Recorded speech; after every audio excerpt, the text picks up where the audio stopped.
Deuteronomio, Kabanatang 5. At tinawag ni Moises ang buong Israel at sinabi sa kanila, Dinggin mo, O Israel, ang mga palatuntunan at mga kahatulan na aking sinalita sa inyong mga pakinig sa araw na ito, upang matutunan ninyo sila at ingatan at isagawa sila.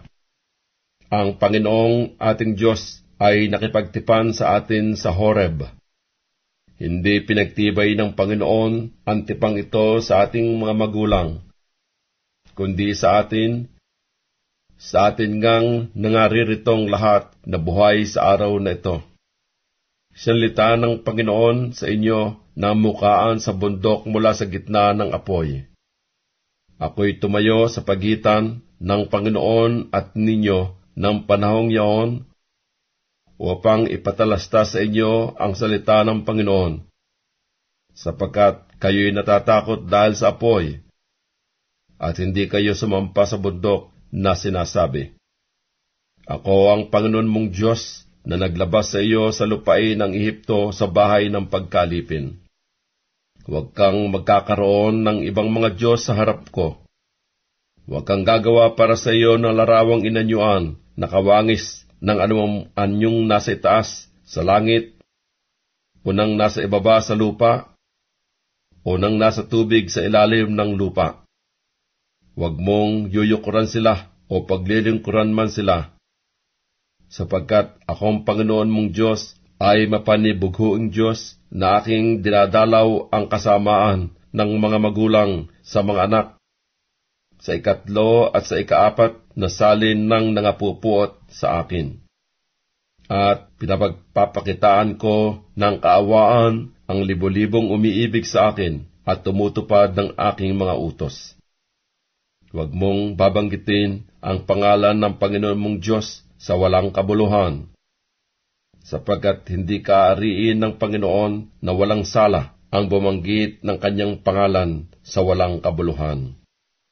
Iyong ipagdiwang ang araw ng Sabath upang ipangilin gaya ng iniuutos sa iyo ng Panginoon mong Diyos.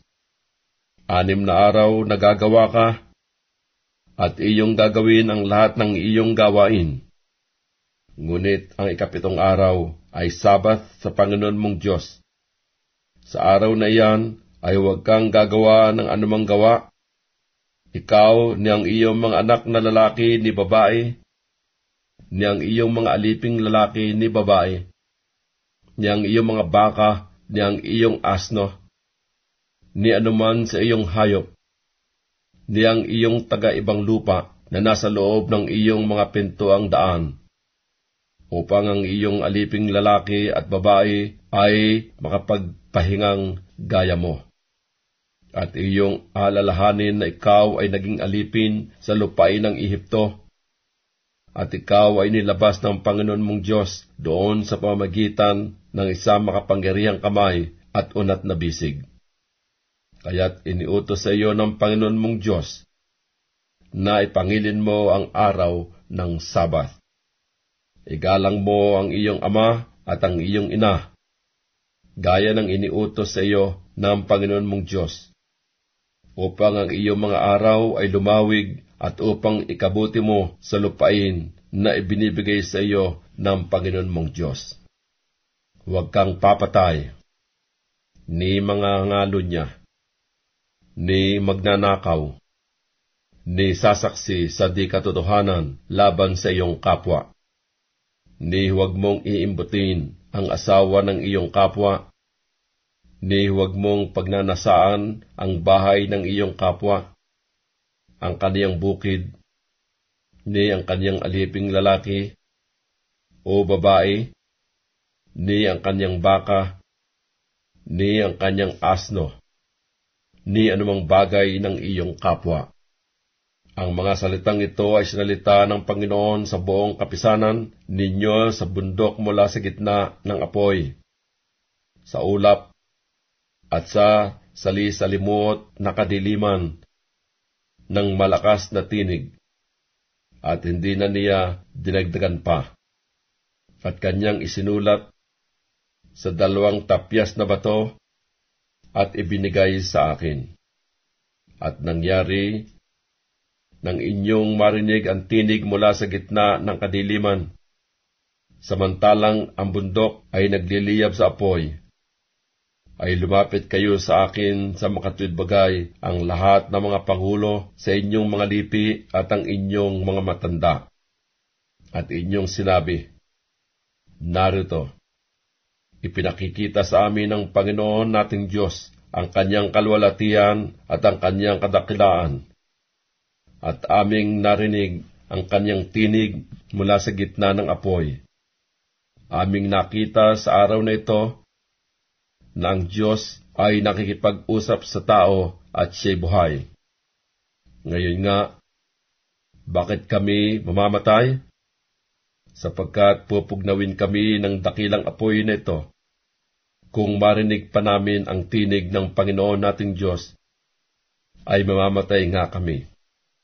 Sapagkat sino sa lahat ng laman na nakarinig ng tinig ng buhay na Diyos na nagsasalita mula sa gitna ng apoy, na gaya namin at nabuhay, lumapit ka at iyong pakinggan ang lahat ng sasabihin ng Panginoon nating Diyos at iyong salitain sa amin.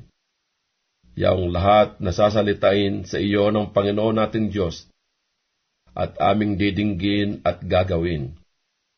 At narinig ng Panginoon ang tinig ng inyong mga salita nang kayo'y magsalita sa akin at sinabi ng Panginoon sa akin, aking narinig ang tinig ng mga salita ng bayang ito, na kanilang sinalita sa iyo.